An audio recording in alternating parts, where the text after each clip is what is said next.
A mensagem e o seu mensageiro. Trazer uma mensagem dura, quando esta não nos levará a ter nenhuma consequência ou mesmo perda, eu poderia dizer que não é tão difícil. Mas darmos uma mensagem dura que nos levará a ter consequências, prejuízos, perdas, mas aí a história é outra. Nós vamos ver em Daniel 4 que mesmo com risco da própria vida, porque Daniel estava lidando com um rei ímpio, Daniel trouxe uma mensagem dura e direta ao ponto, tornando-se um tipo, um exemplo, um modelo para aqueles que vivem nos últimos dias e que muitas vezes precisam trazer uma mensagem que seja dura. Hoje nós vamos dar sequência ao capítulo 4 de Daniel e, se o tempo permitir, porque nós gostamos de fazer estudos muito longos, vamos concluir o capítulo. Se não, vamos dividir em uma segunda parte e depois uma terceira parte. Hoje o cenário novamente vai ser um cenário natural. Estamos enfrentando alguns problemas quanto a estúdio e temos visto na pele que quando desejamos fazer o trabalho de Deus com seriedade, o inimigo não mede esforços em frustrar. Mas como as colinas devem ser os nossos púlpitos e as árvores o nosso cenário, nós vamos avançar à medida que Deus permitir, independentemente do local. O meu nome é Silverino Kiel, sou o fundador do IAG.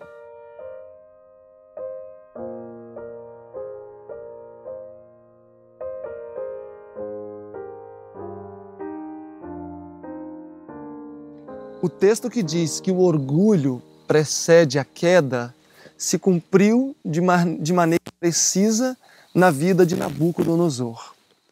No estudo anterior, analisamos o capítulo 4 de Daniel, desde o versículo 1 até o versículo 3. Por estes versículos aqui, especialmente o versículo 1, onde diz que toda a terra deveria receber esta informação de Nabucodonosor acerca do Deus maravilhoso, isso indica que Babilônia era um reino mundial. Hoje nós vamos avançar a partir do versículo 4, ok? E a primeira letrinha do verso 4, indica de maneira clara que o autor deste capítulo não foi Daniel, senão Nabucodonosor. Aqui ele escreve na primeira pessoa. No verso 8, ele fala também novamente na primeira pessoa, segundo o meu Deus. No capítulo 4, verso 18, ele novamente fala na primeira pessoa. Este sonho eu, o rei Nabucodonosor, tive. O verso 34, mas no fim daqueles dias, eu, Nabucodonosor. Verso 37, agora pois eu, Nabucodonosor. Então quem escreveu o capítulo 4 de Daniel não foi o profeta Daniel, mas foi o próprio rei Nabucodonosor. Vamos avançar então. Eu, Nabucodonosor, estava sossegado em minha casa e próspero em meu palácio. Bom, o sábio profeta disse que o orgulho precede a queda. Nabucodonosor alcançou um estágio no seu reinado em que ele tivera conquistado boa parte do mundo conhecido. Egito, Tiro, muitos outros lugares haviam sido agregados aos domínios de Babilônia. Nós estamos aqui justamente um ano antes do início dos 7 anos de loucura de Nabucodonosor. Porque logo depois desse versículo aqui ele teve o sonho, pois no capítulo 4, verso 29 diz, ao fim de 12 meses, ou seja, ele teve o sonho, passou-se um ano e no final desse um ano que veio o juízo dos 7 anos de loucura. Então aqui nós estamos justamente no início deste um ano que precedeu os 7 anos de loucura de Nabucodonosor. Então Nabucodonosor estava realizado. E muitas vezes as conquistas que nos levam à ociosidade faz com que tenhamos o caminho preparado para a nossa queda. Lembram lá de Davi? Quando tivera feito muitas conquistas, lá no capítulo 11 de 2 Samuel, deixou de ir à guerra, num período em que os reis deveriam ir à guerra, permaneceu no seu palácio. E lá no capítulo 11, a partir do verso 1, diz que Davi levantou-se numa tarde, ocioso, dormindo em plena tarde, passeava pelo seu palácio e acabou se deparando com uma grande tentação, Betseba, e acabou caindo em adultério. Em outro âmbito, o mesmo aconteceu com Nabucodonosor. A prosperidade que acompanhou o seu governo preparou o caminho para a sua queda, preparou as veredas para os seus 7 anos de loucura. Logo mais, em outros versos, nós vamos ver de maneira mais clara o quanto Babilônia havia crescido e alcançado mesmo os confins da terra. Verso 5.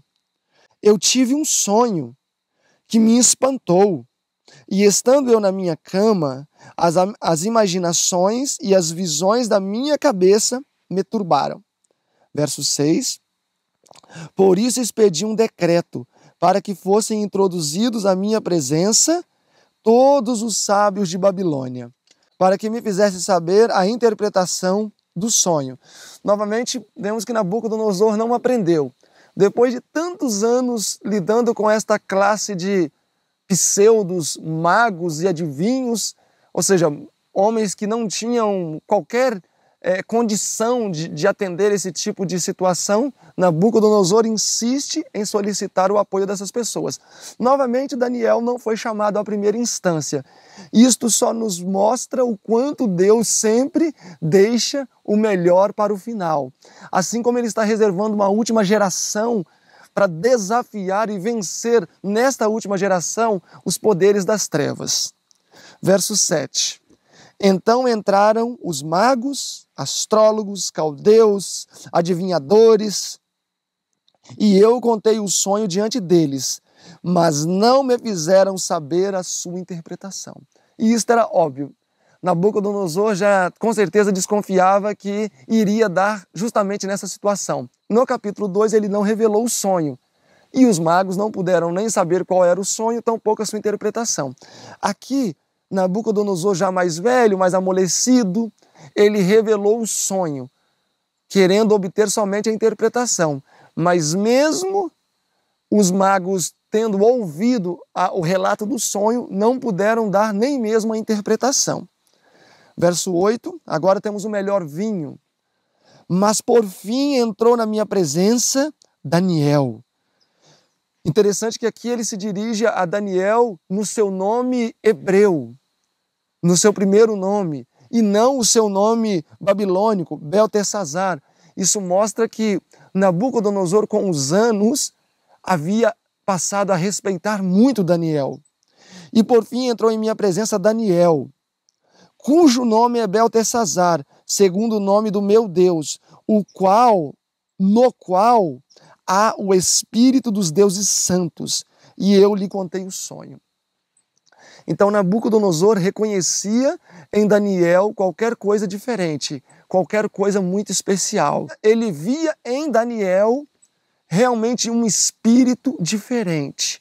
Ele atribui o espírito dos deuses, mas nós sabemos que na verdade Daniel era o caráter de Cristo. Por isso que ele foi tão bem sucedido em Babilônia.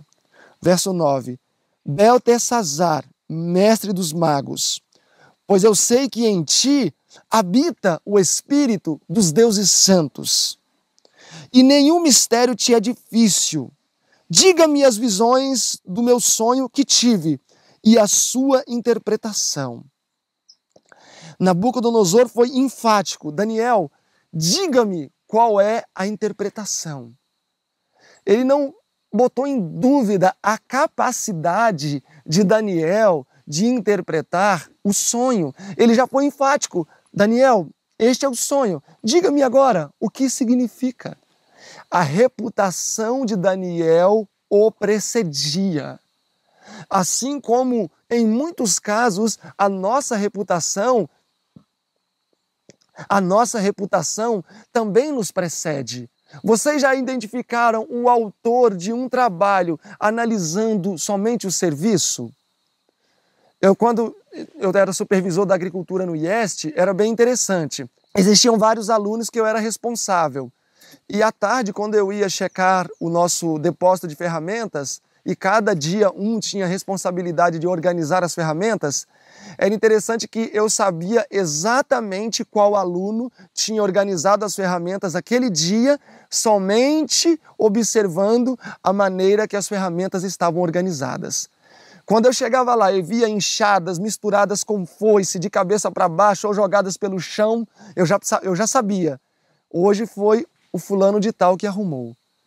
Quando eu via tudo bem organizado, as enxadas separadas por seções, foices, facões, etc., eu dizia, hoje foi fulano que arrumou as ferramentas. De maneira que, inevitavelmente, a nossa reputação sempre vai indicar o que nós somos, sempre. E para a causa de Deus não é diferente. O Senhor jamais vai chamar a sua seara trabalhadores que não tenham boa reputação. Só um pulinho rápido aqui em Atos capítulo 6. Olhem aqui a instituição do diaconato. Atos capítulo 6. Atos 6, o versículo 3 diz o seguinte: escolhei, pois, irmãos, entre vós mesmos, 7 homens, mas que eles tenham boa reputação. Então, quando foi feito a seleção para a escolha dos diáconos, que iriam apoiar a obra dos discípulos, dos apóstolos, homens de boa reputação, que fossem cheios do Espírito Santo, deveriam ser chamados. Avance um pouco mais ainda, em Atos capítulo 16, o chamado de Timóteo. Atos 16, verso 1 diz: e chegou Paulo a Derbe, e eis que estava ali um certo discípulo por nome Timóteo, filho de uma judia, que era crente, mas de um pai grego. E acerca de Timóteo, os irmãos daquela região davam um bom testemunho. Então, meus irmãos, muitas vezes a nossa reputação vai nos elevar, indicando-nos, ou vai nos desaprovar, indicando-nos também como inaptos para esta ou aquela obra. Então é muito importante que, como cristãos, tenhamos o cuidado em todos os detalhes, sejamos meticulosos em dar bom testemunho. É muito triste quando eu ouço, por exemplo, pessoas que dão motivos para serem chamadas de fanáticas ou extremistas. Por outro lado, existem pessoas que dão motivos para serem chamadas de liberais, de pessoas que não têm compromisso com as coisas de Deus. Nós precisamos alcançar o equilíbrio nesse ponto. Vivermos pelo assim diz o Senhor e dar bom testemunho. Aquilo que disserem de negativo contra o nosso caráter, que seja uma calúnia. Por exemplo, disseram que Jesus era um glutão e vivia no meio de pecadores. Ele vivia no meio de pecadores? Sim, porque o ser humano é um pecador. Todos pecaram, Romanos 3,23. Mas Jesus era glutão, permanecendo 40 dias de jejum? De maneira alguma. Então, se alguém algum dia te acusar, que esta acusação seja falsa. Procuremos não dar motivos para que os opositores da verdade tenham o que indicar como verdadeiro de negativo no nosso caráter. A reputação de Daniel indicava que qualidade de homem ele era, indicava que qualidade de caráter ele tinha. E era nada mais, nada menos do que o caráter de Cristo. E Nabucodonosor reconhecia isso. Vamos avançar. Verso 10. Eis, pois, as visões da minha cabeça, Daniel, estando eu na minha cama. E agora o rei começa a revelar para Daniel o sonho com todos os detalhes. E a propósito, eu vou fazer o seguinte. Eu já vou lendo o sonho, nós já vamos para as porções de versículos que Daniel já vai entrar interpretando o sonho, ok? Voltemos aí ao verso 10. Eu estava assim olhando e vi uma árvore no meio da terra, cuja a altura era muito grande. Então temos o primeiro elemento, uma árvore muito grande. O Quem é esta árvore? Ok? Não somente Babilônia, mas representava o próprio rei. Olhem só o verso 20. A árvore que viste, verso 22, és tu, ó rei, que crescestes, etc, etc. Então esta árvore representa não só Babilônia, como o seu governante. E o texto diz, o verso 10, que ela era grande, mostrando que Babilônia foi um império grande. O verso 11, e crescia esta árvore e se fazia forte, de maneira que a sua altura chegava até mesmo ao céu, e era vista até os confins da terra. Então nós estamos falando aqui de um reino mundial. Por isso que o verso 1, quando Nabucodonosor emite esta carta, que eu posso até dizer que é uma carta paulina, muito diferente de sua atitude nos outros capítulos, onde ele queria promover a causa de Deus. Então, Babilônia se tornara um reino mundial, poderoso, alcançando os confins da terra. E, na verdade, foi Deus quem deu esta oportunidade a Nabucodonosor. Olhem aí comigo Jeremias 27. Vamos ali ao livro de Jeremias. Espero que vocês estejam com suas Bíblias, porque é muito importante. Nós precisamos dar a razão da nossa fé baseado nas Escrituras. 27, verso 6 diz: e agora eu entreguei todas estas terras na mão de Nabucodonosor, que é o rei de Babilônia, e ele é o meu servo, e ainda até os animais do campo lhe dei para que os sirvam. Nós vamos ver daqui a pouco lá no capítulo 4 que mesmo os animais tinham sim alimento em Babilônia. 25:9 agora. Eis que eu enviarei e tomarei a todas as famílias do norte, diz o Senhor, como também a Nabucodonosor, rei de Babilônia, o meu servo. Então Deus chama Nabucodonosor de meu servo, indicando que Deus utilizaria Nabucodonosor para fins especiais. E qual era o fim especial? Se lembram lá do capítulo 1?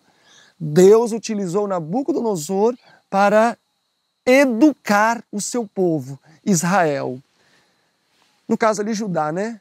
E eu não posso deixar de levá-lo a uma reflexão nesse momento.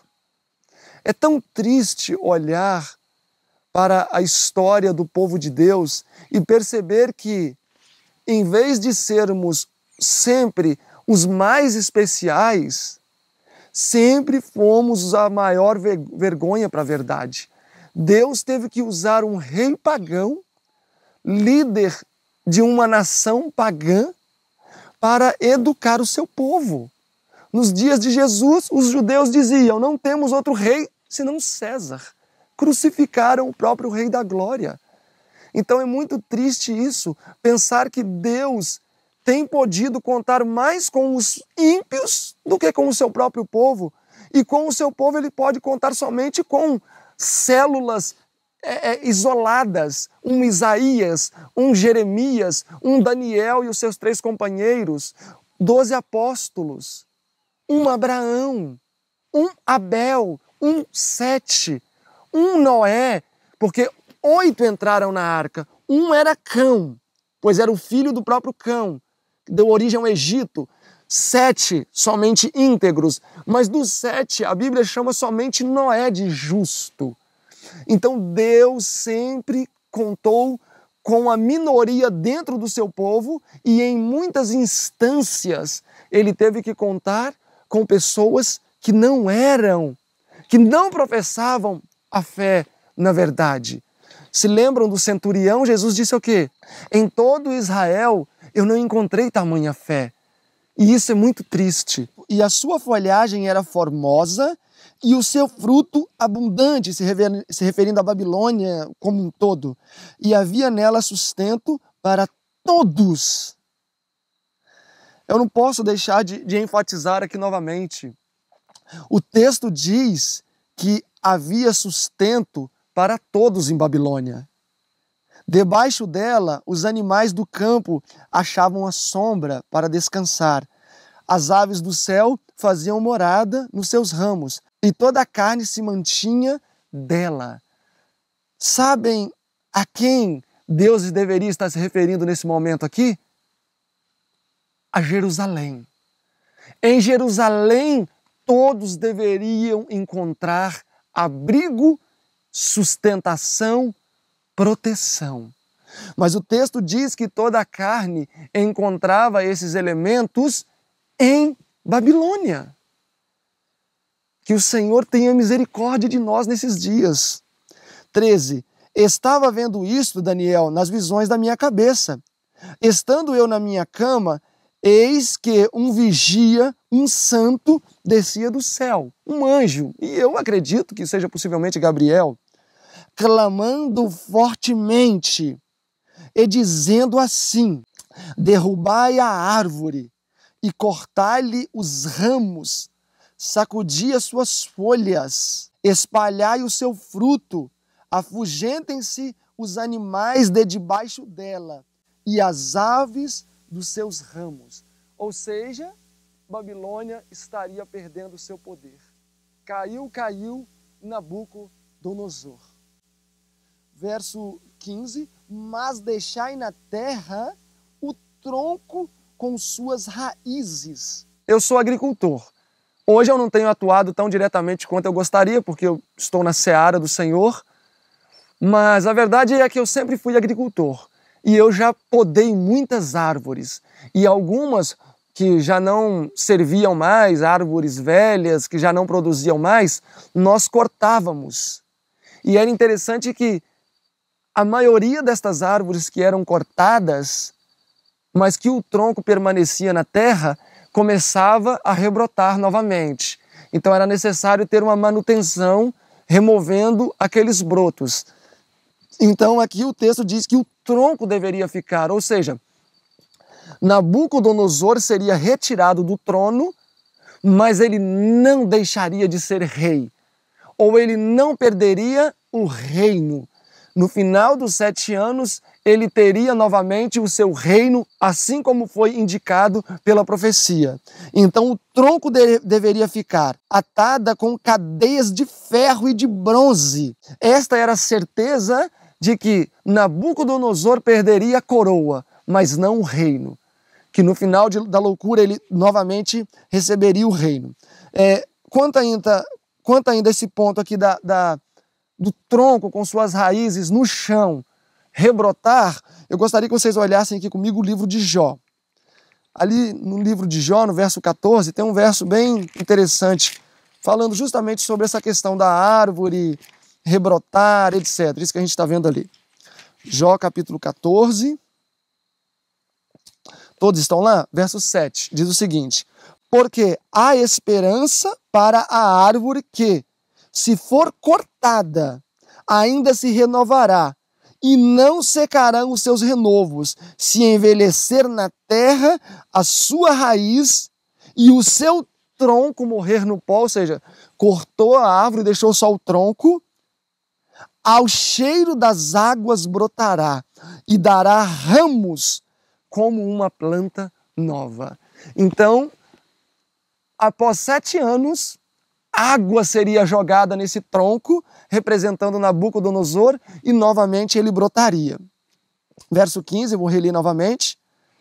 Mas deixai na terra o tronco com suas raízes, atadas com cadeias de ferro e de bronze, na erva do campo, e seja molhado. Quem deveria ser molhado? O tronco. Quem é o tronco? Nabucodonosor. Notem que em algum momento aqui o sonho vai fazer uma transição de árvore vegetal para o próprio rei. Porque aqui já está começando a fazer, né? Seja molhado do orvalho do céu e a sua porção com os animais na erva da terra. A porção de quem? Do tronco. Quem é o tronco? Nabucodonosor. Seja mudado o seu coração. De quem? Do tronco. Então aqui nós já vemos que na verdade o tronco só pode ser um ser humano, porque um tronco não tem coração. Então já fechamos aqui que realmente é o rei Nabucodonosor. Seja mudado o seu coração para que não seja mais coração de homem. Então encontramos aqui que o tronco é um homem. E lhe seja dado um coração de animal, e passem sobre ele 7 tempos. Nós vamos ver, porque eu já vi que com certeza não vai dar para concluir o capítulo hoje, Nós vamos ver na próxima parte o que, na verdade, Nabucodonosor teve foi um tipo de insanidade mental, tá? Na verdade, olhem aqui comigo Abacuque, capítulo 1. Porque aqui no livro de Abacuque temos uma profecia relativa justamente à Babilônia. Abacuque 1, verso 11 diz, se referindo justamente a Nabucodonosor. Depois vocês podem ler o contexto do livro todo, ou eu posso algum dia gravar o livro de Abacuque, que ele é maravilhoso, é um livro completo. O plano da salvação está elaborado aqui, desde o de Babilônia até o final, no Alto Clamor. Capítulo 1, verso 11 diz, então muda a sua mente. Então o texto diz que o que seria mudado lá é a mente de Nabucodonosor, e seguirá, e se fará culpado, atribuindo este seu poder ao seu Deus. Depois vocês podem ver pelo contexto aqui que, na verdade, o capítulo 1 fala da profecia de que Nabucodonosor invadiria Jerusalém, tá? Eu estou indo só no verso 11, mas vocês leiam todo o livro depois, que é pequenininho, 3 capítulos, vocês vão chegar à conclusão que este aqui do verso 11, que teria a mente mudada, é Nabucodonosor, ok? Então, quando diz aqui no capítulo 4, verso 16, lhe seja mudado seu coração, na verdade, o que seria mudado seria a mente de Nabucodonosor. Porque na maioria das vezes, quando a Bíblia se refere a coração, na verdade, ela está se referindo à mente. Vamos ver pelo menos um verso, esse conceito de mente e coração. Provérbios 23, olhem aí comigo. Quando a Bíblia fala em coração, na verdade, está se referindo à mente.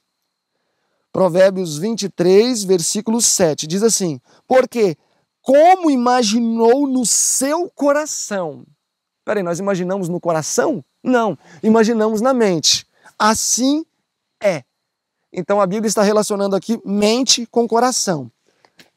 Isaías 6, capítulo 10, repete o mesmíssimo conceito. E em muitos outros lugares vai repetir a mesma ideia. Então Nabucodonosor teria a sua mente mudada.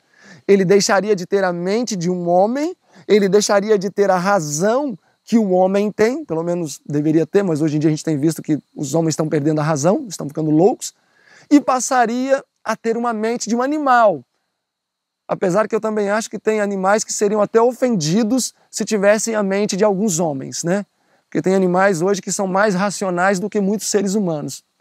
Hoje em dia tem pessoas que se deitam, se levantam como se não existisse um Deus, exatamente como fazem os animais.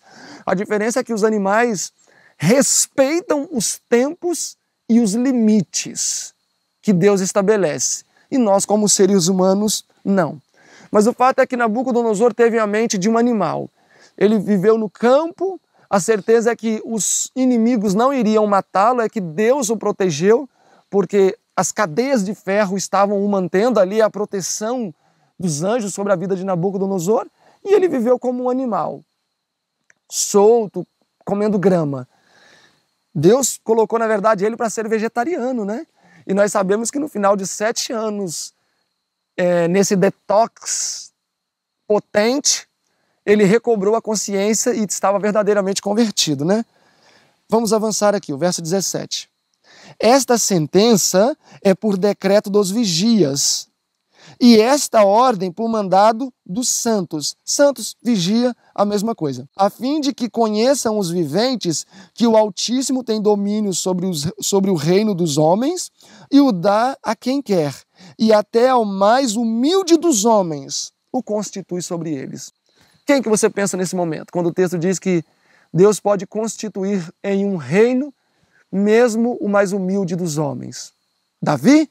Eu também me lembrei de Davi, porque quando ele foi ungido, se tornando rei, não por posse, mas por unção naquele momento, ele era uma criança, um pastorzinho de ovelhas, embora tinha matado um urso, né?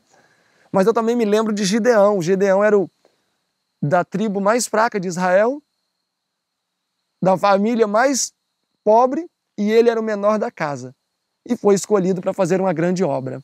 E é claro também que não podemos esquecer dos discípulos. Muitos eram homens simples, pescadores, tinham uma vida normal, uma vida simples, não eram pessoas especializadas ou letradas e fizeram uma grande obra. Outro personagem, Eliseu. era homem do campo, homem do arado, foi chamado a uma grande obra. Então Deus está mais preocupado com a qualidade do instrumento que Ele chama do que com a capacidade, porque Ele não chama os capacitados, mas capacita todos aqueles que Ele chama. Eu fico olhando para a minha própria experiência. Tem agora praticamente 9 anos que eu estou nessa mensagem adventista, a verdade presente para este tempo, e há 10 anos atrás eu não sabia praticamente onde ficavam os 10 mandamentos na Bíblia. E hoje eu já sei. De uma vida simples no campo, o Senhor também me chamou de trás do arado, assim como aconteceu com Amós.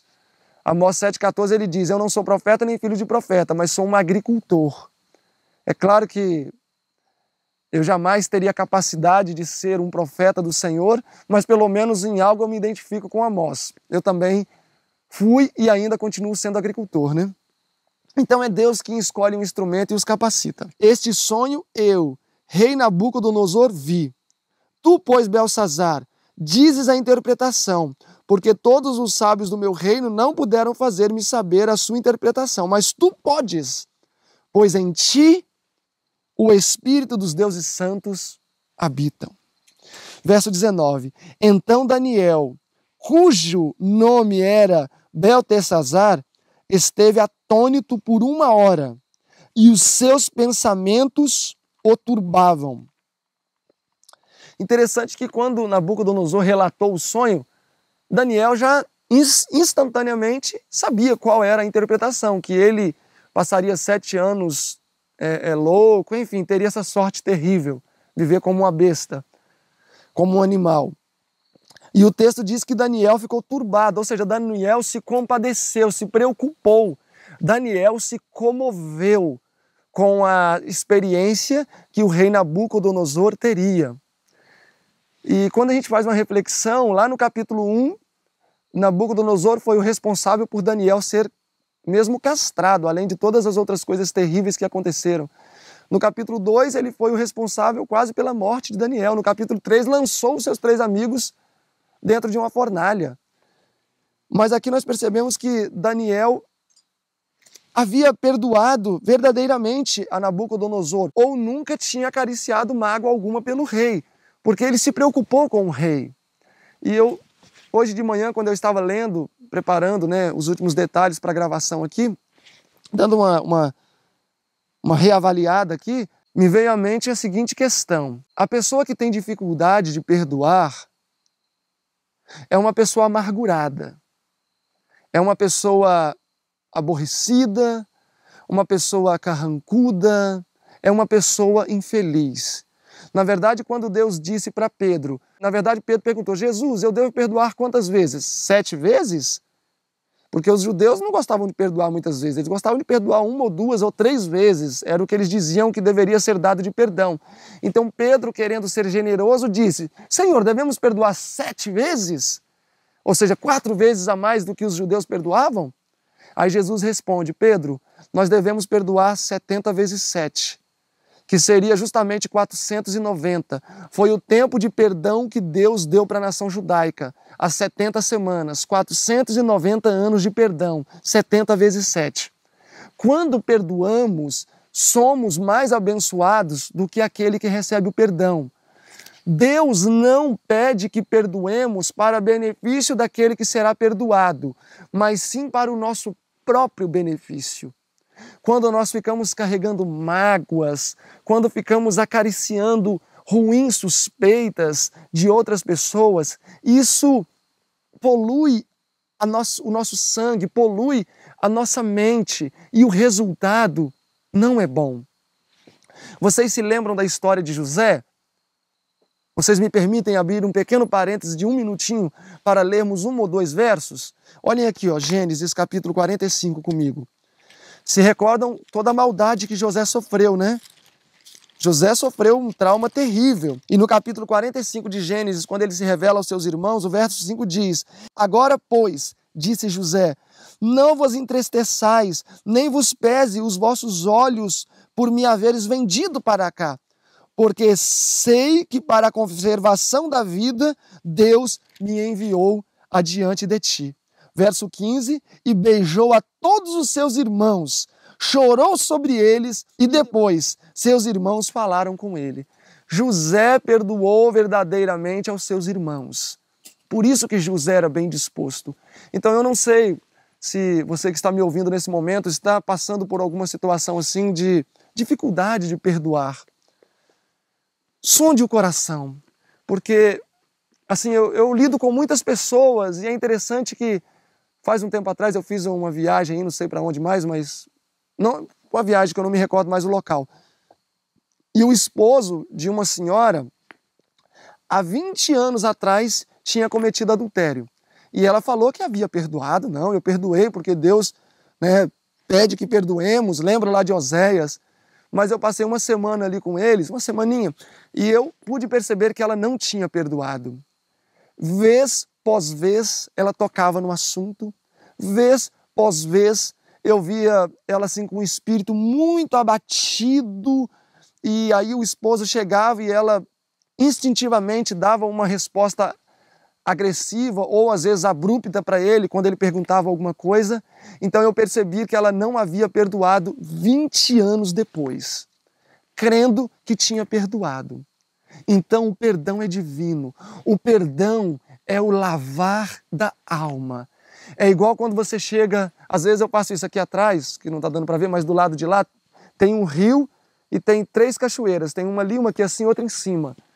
Às vezes, quando eu vou ali em cima na captação, que falta água aqui na casa, aquele calor, cansado, suado, você mergulha numa cachoeira dessa e sai do outro lado renovado, leve. Isso é o perdão, é a limpeza da alma. Daniel foi um homem perfeito segundo as Escrituras e ele não carregava rancor no coração. Então, deu o primeiro passo em direção ao perdão. José e também Daniel, homens santos, não guardavam rancor no seu coração. Por isso é que foram tão bem-sucedidos. Então vamos voltar aqui a Daniel 4, verso 19. Então Daniel, cujo nome era Beltesazar, esteve atônito por 1 hora e os seus pensamentos o turbavam.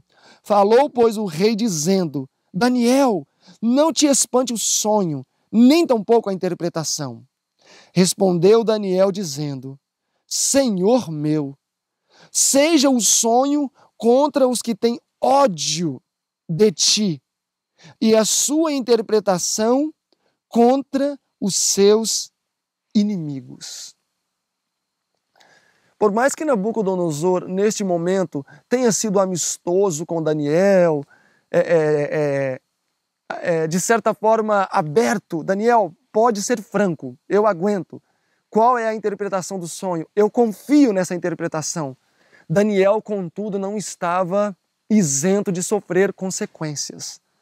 Não podemos esquecer que estamos falando do mesmo rei que espedaçou os seus magos no capítulo 2, que não interpretaram o sonho, o mesmo rei que lançou os 3 amigos de Daniel na fornalha, e era agora o mesmo rei ainda inconvertido, porém com um agravante, velho.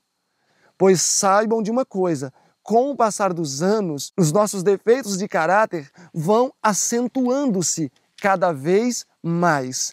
De maneira que se você é um jovem e tem uma tendência muito grande à sexualidade, você precisa cortar isto. Porque com o passar dos anos, isto vai se intensificando. Vai se intensificando, até chegar a um ponto em que será impossível vencer.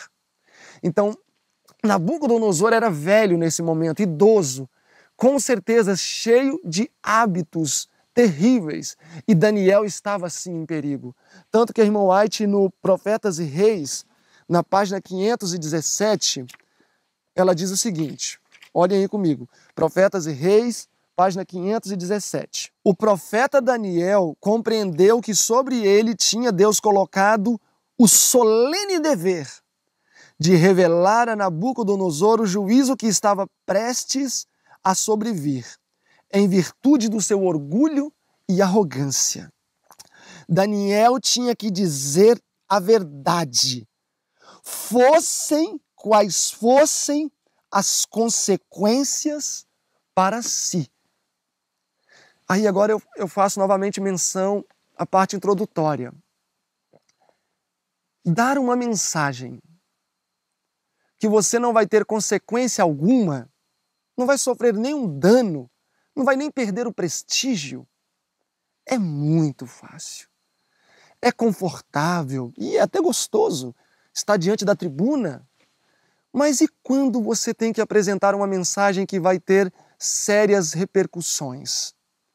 Você vai perder a fama, o prestígio, talvez aí até perder o púlpito.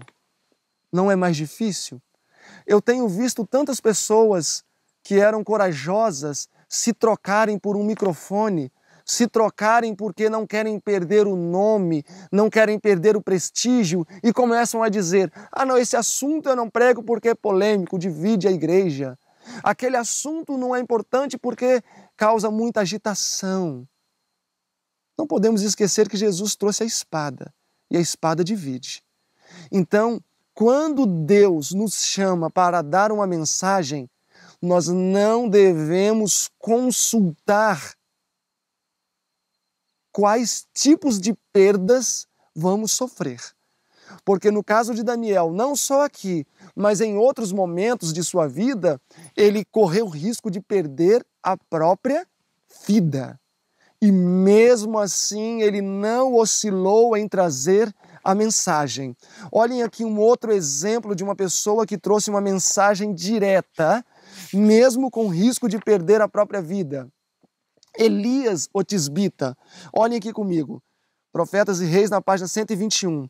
O profeta Elias pôs-se a caminho sem detença, porque Deus disse que ele deveria se apresentar a Acabe e trazer uma mensagem de repreensão. Elias colocou-se a viajar dia e noite até chegar a Samaria. Notem que nada interferiu no objetivo de Elias. Continuando a leitura, chegando ao palácio, não solicitou ser admitido, nem esperou ser formalmente anunciado. Vestido de roupas rústicas, comumente usada pelos profetas, passou pelos guardas aparentemente sem ser notado, e deteve-se um momento diante do rei que estava atônito. Elias não apresentou escusas por sua abrupta presença.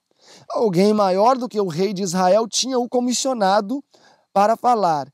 E, erguendo a sua mão em direção ao céu, afirmou solenemente pelo Deus vivo que os juízos do Altíssimo estavam prestes a cair sobre Israel. Elias poderia ter perdido a sua vida, falta até palavras, né? Mas com certeza ele poderia ter perdido a sua vida ali. Ele entrou de uma maneira abrupta diante de um rei ímpio. Por muito menos pessoas perdiam a cabeça. Aqui temos um exemplo de um mensageiro e uma mensagem dura, porém o mensageiro era um homem forte, inflexível. Olhem comigo mais um exemplo aqui, na página 141, João Batista. João Batista, na página 140. Vamos começar na página 140, um parágrafo antes que diz: há necessidade hoje da voz de severa repreensão como a de Elias. Homens corajosos como Elias, pois graves pecados têm separado de Deus o povo. A infidelidade está depressa tornando-se moda. Os sermões macios, tão frequentemente pregados, não deixam impressão duradoura. A trombeta não está sendo soada no sonido certo. Os homens não são atingidos no coração pelas claras e cortantes verdades da palavra de Deus. Porque hoje os mensageiros são cães mudos, que não têm uma mensagem. Se lembram dos atalaias? Que vigiavam, mas eram atalaias que não tinham mensagem, que não ofereciam segurança para o seu povo? Continuando aqui diz: há muitos professos cristãos que, se expressassem seus reais sentimentos e pensamentos, diriam, Aquiles, que necessidade há de falar tão claramente? Que necessidade há de falar tão claramente? E eu me lembro agora, Aquiles, da citação que está lá em Cristo Triunfante, página 80, que diz: esta religião piegas, sentimental, esta religião piegas, que apresenta mais o amor de Deus pelo pecador do que a justiça, não é a verdade que necessita ser proclamada nesse tempo. A verdade de que temos que pregar a mensagem preciosa, não a presente, é uma mensagem piegas. Que necessidade há de falar tão claramente? Seria o mesmo que perguntar: que necessidade havia de João Batista dizer aos fariseus: vós sois uma raça de víbora, quem vos ensinou a fugir da ira que está para vir? Ou ainda diriam: que necessidade tinha João Batista de reprovar a ira de Herodias, dizendo a Herodes que não lhe era lícito possuir a mulher de seu irmão? O precursor de Cristo perdeu a vida por falar claramente. Por que não podia ele ter prosseguido sem incorrer no desprazer dos que estavam vivendo em pecado? E eu me coloco a pensar nisso, Rafa, às vezes, e fico achando bem interessante. Hoje, a maioria dos mensageiros querem trazer uma mensagem de abafamento da consciência, não de esclarecimento de consciência. Tem medo de chamar as pessoas para realmente um reavivamento real. É interessante que com essa comoção aí agora da parada dos caminhoneiros, eu nem sei quando que esse vídeo vai estar saindo, talvez vai sair depois do final da greve, mas vocês vão se lembrar dessa greve que está acontecendo agora. É interessante que um personagem importante aí do Adventismo, não quero mencionar o nome, que quem sou eu para mencionar o nome de alguém aqui, mas ele disse que não devemos nos preocupar com estas manifestações, porque algumas pessoas começaram a dizer: olha, então é hora mesmo de ir para o campo ter o alimento, porque em alguns lugares já está faltando alimento. Ele disse: não devemos nos alarmar. O momento de ir para o campo é no decreto dominical. Será? Bom, eu praticamente vivi a vida toda na agricultura e tenho certa experiência. Um pé de laranja, mesmo no enxerto, é 3, 4 anos para ter uma produção para uma pessoa. Eu chuparia a produção de um pé de laranja no seu 4º ano de enxerto, que enxerto acelera o processo. Então, para ter uma produção boa, para sustentar uma família, deveria ser depois dos 5 anos. E eu vou comer o quê? Eu vou comer alface, porque alface você consegue colher com 40 dias. Eu vou na hora que sai o decreto dominical. Eu vou comer o quê? Até eu começar a produzir. Eu vou invadir lavouras? Isso é loucura. As pessoas que dizem isso é o que a palavra de Deus diz, estão atando as pessoas para serem queimadas no fogo do inferno. É isso que tem acontecido. Mas enfim, o precursor de Cristo, página 141, perdeu a vida por falar claramente. Por que não podia ele ter prosseguido sem incorrer no desprazer dos que vivem no pecado? Continuando a leitura aqui. Assim, homens que deveriam permanecer como fiéis guardiões da lei de Deus têm argumentado a ponto de a astúcia tomar o lugar da fidelidade. Olha o famoso equilíbrio aqui. O diálogo, as congratulações que acaba redundando em subserviência. O argumento a ponto de a astúcia tomar o lugar da fidelidade. Sempre acaba arrumando um jeitinho. E o pecado ser deixado sem a devida reprovação. Quando será novamente ouvida a voz de fiel reprovação, uma vez mais dentro da igreja? Aqui o profeta está arguindo. Quando será que novamente vamos ouvir? Quando novamente ouviremos as palavras indiscutivelmente claras, como dirigidas por Natã a Davi, raramente são ouvidas dos nossos púlpitos hoje, raramente vistas na imprensa pública. Por isso que o nosso objetivo é, à medida que o Senhor nos permite, apresentar mensagens que possam reavivar o povo de Deus e literatura que possam corroborar com isso. Se não fossem tão raras, veríamos mais do poder de Deus revelado entre os homens. Os mensageiros do Senhor não devem queixar-se de que seus esforços não produzem frutos, enquanto não se arrependerem do seu próprio amor ao aplauso. Quem teve amor ao aplauso? Arão, se lembram? Eu vou ler uma citação daqui a pouco sobre Arão. Mas muitas pessoas sofrem de uma doença chamada microfonia. Querem estar na tribuna apresentando lindos sermões simplesmente para serem ovacionados, só para serem aplaudidos. Amam o aplauso. E o seu desejo de agradar aos homens, o que os leva a dissimular com a verdade. Na verdade, eu vou até fazer um parênteses, que eu quero ler o último parágrafo, mas eu quero ler nesse momento uma citação falando sobre Arão. Se lembra quando Moisés subiu para o monte? Quando Moisés subiu para o monte e Arão ficou sendo o líder do povo? Olhem aqui o que diz o texto. Na ausência de Moisés, Patriarcas e Profetas 316, leio, na ausência de Moisés, a autoridade jurídica fora colocada sobre Arão. E aí o verso segue dizendo: houve então uma crise de idolatria no meio de Israel e o atual chefe de Israel não era de caráter firme. E aí, na página 317 diz: quantas vezes em nossos próprios dias é o amor aos prazeres disfarçado por uma forma de piedade, uma religião que permite aos homens, enquanto observam os ritos do culto, entregarem-se à satisfação egoísta ou sensual. É tão agradável às multidões, hoje como foi nos dias de Israel. E ainda hoje há Arãos em nosso meio, flexíveis e ao mesmo tempo em que mantêm posições de autoridade dentro da igreja, cederão aos desejos dos que não são consagrados e assim os levarão ao pecado. Que coisa séria, né? Há em nosso meio ainda homens como Arão, frouxos, embora estejam em postos de liderança. Olhem aqui na página 323 o que as pessoas amavam em Arão. Arão, para justificar-se, esforçou-se por tornar o povo responsável pela sua fraqueza de ceder ao seu pedido, de fazer o bezerro de ouro. Mas apesar disto, o povo estava cheio de admiração pela gentileza e pela paciência de Arão.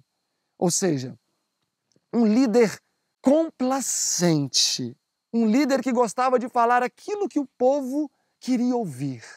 Sabem, lá no capítulo 12 de 1 Reis, Roboão buscou os anciões falou para ele: sirva a esse povo e esse povo te servirá.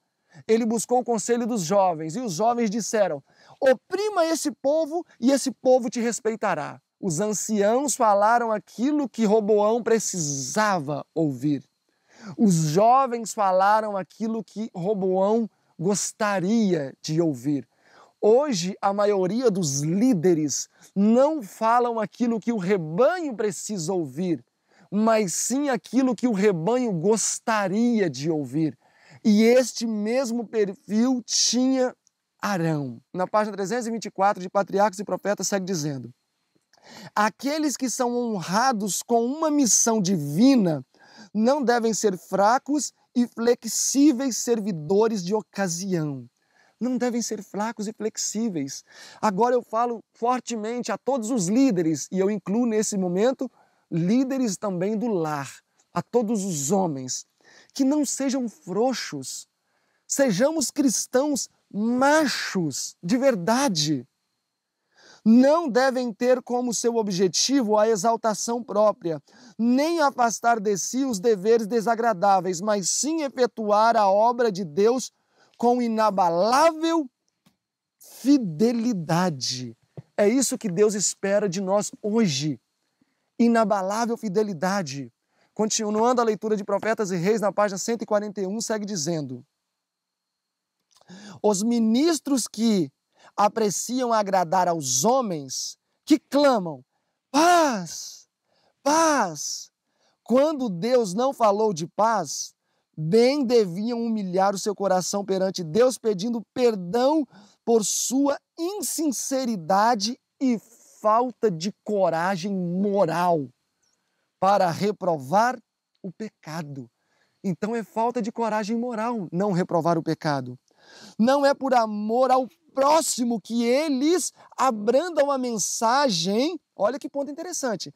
Não é por amar ao próximo que eles abrandam a mensagem que lhes é confiada, mas porque são indulgentes para consigo mesmo e amam e apreciam a vida fácil. Então, aquele líder que gosta de falar palavras bem macias, palavras bem condescendentes, não é porque ele te ama. Aquele que passa muitas vezes a mão na cabeça, não, meu filho, não se preocupe, abandona o cigarro aos poucos, abandona a bebida aos poucos, abandona o pecado aos poucos, não é porque ele te ama, é porque ele não tem coragem moral e gosta da vida fácil. O verdadeiro amor busca primeiro a honra de Deus e a salvação das almas. Os que possuem este amor não se esquivarão à verdade para se abrigarem dos incômodos dos resultados de falar claramente. Eu vou ter problemas? Vou, mas eu vou falar a verdade porque a verdade é a verdade. E se eu negá-la, a verdade, se eu negar a verdade, ela por si subsistirá. Quando almas estão em perigo, os ministros de Cristo não devem considerar o eu, mas devem falar a palavra que lhe é ordenada, recusando desculpar ou atenuar o mal. Elias, página 142, Natã e João Batista são homens que levaram fielmente sua mensagem sem considerar consequências, que falaram a verdade com bravura, embora isso demande sacrifício que tudo que possuem, ou no caso de João Batista, até mesmo a morte. Deus não pode usar homens que em tempo de perigo, quando a força e a coragem e a influência de todos são necessárias, temam tomar uma posição firme pelo direito. E mais, na página 148, a palavra de Deus nos diz que o Senhor aborrece a indiferença e deslealdade no tempo de crise em sua obra. Ele chama a homens para que se empenhem fielmente na batalha contra o erro, guerreando contra principados e potestades, contra os príncipes das trevas deste século, contra as hostes espirituais da maldade nos lugares celestiais. É isso que Deus espera daqueles que estão envolvidos na obra hoje. Homens, como diz Testemunhos para Ministros, página 407. Homens como Caleb, o ministério, o púlpito, e eu acrescento, a imprensa, exigem homens como Caleb, que ousam e que façam. E no mesmo capítulo segue dizendo, porque estamos nos momentos em que se travará uma batalha contra mente aparelhada contra mente, plano aparelhado contra plano, princípios de origem celestial contra princípios de origem satânica. A verdade em seus variados aspectos estará em conflito com o erro em suas diferentes formas. Dito tudo isto, eu gostaria de fazer uma pequena ressalva. E talvez seja uma das partes mais importantes.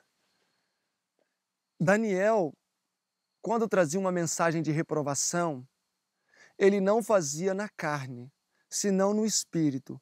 Tanto que o próprio Nabucodonosor reconhecia que nele existia um espírito diferente. Quando nós lemos textos como foram lidos aqui, de patriarcas, de profetas e reis, também patriarcas e profetas e outros mais, precisamos entender que estes homens repreendiam o pecado, não o pecador. Eles faziam uma separação nítida entre pecado e ser humano. Eles não expunham pessoas, igual muitas vezes tem pessoas que estão fazendo.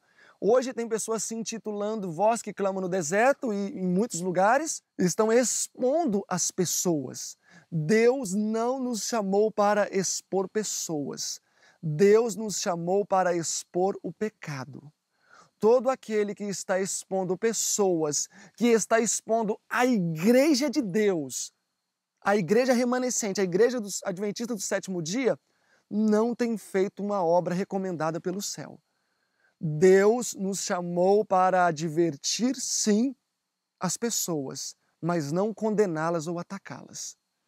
Eu gostaria de fazer menção a um texto que está em Materiais de 1888, volume 1, uma edição exclusiva nossa do IAG, na página 102, que diz: sou muito franco e digo o que penso. Aí o profeta pergunta: mas é essa a melhor maneira de agir? E ela mesma responde: não. Então nós não devemos sair por aí expondo de maneira muito franca o que nós pensamos, porque não faltará consequências negativas no sentido de expormos as pessoas. Ela fala na página 103, devemos nos educar para falar de tal modo que não tenhamos razão de ser envergonhados por nossas palavras no dia do juízo. Devemos buscar que nossas ações sejam de tal caráter que não nos envergonhemos de ter o Salvador como testemunha das nossas palavras. Deus deseja que nos eduquemos em falar as palavras certas, palavras que sejam uma bênção a outros. Muitas vezes as pessoas vão repreender a outros e acabam irritando as pessoas. Olha só o que a irmã White diz aqui em Evangelismo, página 172. Ela diz: cuidai de não atacar ninguém nenhuma vez sequer. Eu até coloquei no meu livro aqui do lado lindo, porque olha só o que segue dizendo. Precisamos de que o Espírito de Deus nos seja a vida e a voz. A nossa língua deve ser como a pena de um escritor capaz. Olha que lindo, né? Este deve ser o perfil do verdadeiro admoestador. A sua língua deve ser como a pena de um escritor capaz. Na página 174 do mesmo livro diz: ao proferirdes palavras de reprovação, ponhamos na voz toda ternura e amor cristãos possíveis. Quanto mais elevada for a posição do ministro, tanto mais circunspecto ele deve ser em palavras. Eu não estou aqui para dizer quem Deus chamou para ser admoestador do povo nesses últimos dias. Uma coisa eu tenho certeza, nem todos foram chamados para esta obra, para admoestar os pecados de Israel. Somos todos chamados a reivindicar o caráter de Deus, mas o Senhor tem vasos especiais para admoestação, pública ou pessoal que seja, especialmente a pública, que é a mais polêmica. Mas uma coisa eu sei: ironia, acusação, sarcasmo ou qualquer coisa semelhante não compõe o perfil daquele homem que Deus chamou para ser uma atalaia nas admoestações públicas. Daniel sempre foi bem sucedido nas suas admoestações. Agora eu pergunto, por quê? Porque ele falava movido pelo Espírito Santo e não pela paixão humana. Porque se nós nos deixarmos ser movidos pela paixão humana, com certeza os resultados vão ser negativos. Nós vamos suscitar mais a ira das pessoas do que o espírito que deve ser suscitado. Nós vamos suscitar o que tem de pior em cada ser humano e não o melhor. Como o tempo já avançou bastante, e eu não quero cansá-los tanto, a terceira parte do capítulo 4 é importante porque nós vamos ver que o orgulho é uma coisa séria. E o que determinou o início do tempo de loucura de Nabucodonosor não foi a predestinação, foi justamente o orgulho. Talvez Deus hoje vai nos levar a comer capim de outras maneiras, ou vai nos levar a uma situação de humilhação por 7 anos, por outros meios. E é isso que eu gostaria que nós estudássemos no próximo encontro. Nós vamos ver que o orgulho é algo muito sério, a arrogância é algo muito sério, e se ela não for banida do nosso caráter, correremos o risco de nos encontrar com os animais pastando com e como um animal. Eu gostaria de agradecer pela oportunidade que vocês têm nos blindado de nos permitir entrar nos recessos das suas casas, nos recessos também de seus corações, Muitas pessoas têm entrado em contato conosco, agradecendo, nós ficamos muito felizes. Podem deixar os seus comentários nos nossos vídeos, que teremos o maior prazer em responder todos. Agradecemos também por muitas pessoas que têm mobilizado pequenos grupos e feito o seminário de Daniel e Apocalipse, e também o de Conversão e Justiça pela Fé. Não as palestras, mas o seminário propriamente dito. E tem acompanhado e promovido estudos. Saiba que tudo isso tem sido um bálsamo para a nossa vida e tem nos motivado a avançar. Se vocês puderem continuar compartilhando os nossos vídeos, bom será. E até o nosso próximo encontro. Que o Senhor abençoe a cada um de nós.